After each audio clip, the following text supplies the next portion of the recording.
کیا وجہ سامنے آ رہی ہے؟ ٹیکس ادا پورے نہیں ہوئے، رواں مالی سال کے تو پہلے 4 مہینے اس میں ہی 188 ارب 80 کروڑ روپے کے شارٹ فال کا سامنا ہے۔ آپ کو کیا لگتا ہے کیا وجہ ہے جو حکومت ٹیکس اہداف حاصل نہیں کر پا رہی ہے؟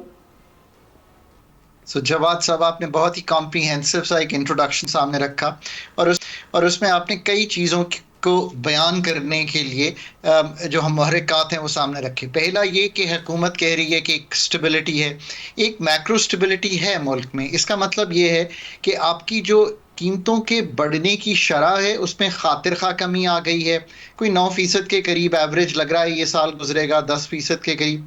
پچھلا سال 24% تھا، اس سے پچھلا سال 29% قیمتیں بڑھی تھیں۔ سو آبویسلی ایک سٹیبلٹی ہے اس سینس میں۔ نمبر 2 جو ایک سٹیبلٹی ہے وہ یہ ہے کہ آپ کا بیرونی خسارہ وہ سنبھل گیا ہے، کانسیکوینٹلی آپ کے ریزروز 11 ارب ڈالر پہ چلے گئے ہیں، کچھ تھوڑی سی گروتھ لارج اسکیل مینوفیکچرنگ میں شروع ہوئی ہے۔ So I think that's the overall جو ایک تنازل ہے۔ پھر اس کے ساتھ ساتھ یہ بھی یاد رکھیے کہ یہ صرف ایک وجہ سے ہے، اور وہ ہے پاکستان کی انگیجمنٹ IMF کے ساتھ۔ جب یہ انگیجمنٹ ہوئی تو یہ ساری چیزیں، آپ کے ریزروز بھی بہتر ہونا شروع ہوئے، آپ نے مانیٹری ٹائٹنگ یعنی کہ شرح سود کو جب 22% پہ رکھا کافی طویل عرصے کے لیے، تو آپ کی انفلیشن بھی کم ہونا شروع ہوئی، کچھ انٹرنیشنل قیمتیں کم ہوئی۔ سو یہ سارے وہ محرکات ہیں۔ کچھ حکومت نے ایسا بجٹ جو ہے وہ پیش کیا جس میں ایک فسکل کنسالیڈیشن یعنی کہ مالیاتی خسارہ جو ایکسپینڈیچر اور آپ کا FBR کا ریونیو ہے اس میں کمی کی گنجائش پیدا ہوئی۔ تو یہ ہے اوور آل تنازل۔ اس کا قطعی طور پہ یہ مطلب نہیں ہے کہ جو ہمارے فنڈامنٹل مسائل ہیں انرجی سیکٹر کے، پرائیویٹائزیشن کے، ریگولیٹری ریفارم کے، گروتھ کو واپس لانے کے، کہ یہ حل ہو گئے ہیں۔ بالکل اس کو اس طرح نہیں سمجھنا چاہیے۔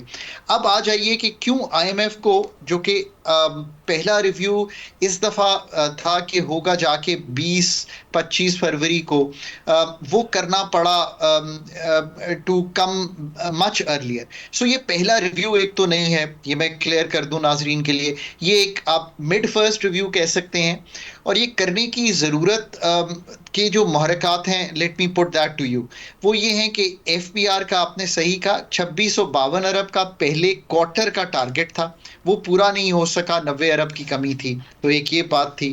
اسی طرح جو پاکستان تو کی آپ متفق ہیں ڈاکٹر صاحب، سوری ٹو کٹ یو، آپ متفق ہیں جس گورنمنٹ کہہ رہی ہے جائزہ مشن ہے؟ یہ جائزہ مشن نہیں ہے بلکہ ہنگامی مشن ہے، ایمرجنسی مشن ہے، کیونکہ آنا تو اس نے فیبرری 2025 کے اندر تھا۔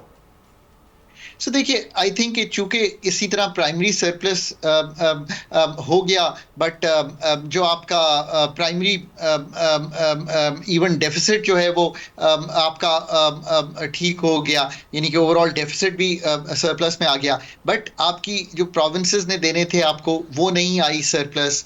اسی طرح آئی تھنک جو تاجر اسکیم میں 10 ارب تھے وہ نہیں آئے۔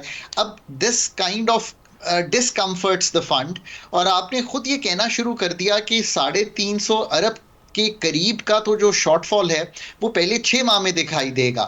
سو آپ یہ یاد رکھیے کہ جو فنڈ ہے نا وہ ہر چیز اس طرح کی مانیٹر کر رہا ہوتا ہے۔ 10-11 PhDs ہیں جو وہاں بیٹھے ہوئے اخبار کی کٹنگ بھی دیکھ رہے ہیں، اور اگر خود اتھارٹیز یہ کہہ رہی ہوں کہ ایسا دکھائی دے رہا ہے کہ میکرو فسکل فریم ورک جو ہے اس کو تبدیل کرنے کی ضرورت ہے، تو فنڈ نے پھر کہا کہ جسے کہتے ہیں، اب آپ اس کو کوئی بھی نام دے دیجئے، میں اس کو کہتا ہوں جو فرسٹ ریویو کا یہ ایک مڈ ریویو سا ہو رہا ہے، اس میں کچھ ایڈجسٹمنٹس کرنی پڑیں گی۔ سبسکرائب کریں اور بیل دبائیں تاکہ کوئی خبر رہ نہ جائے۔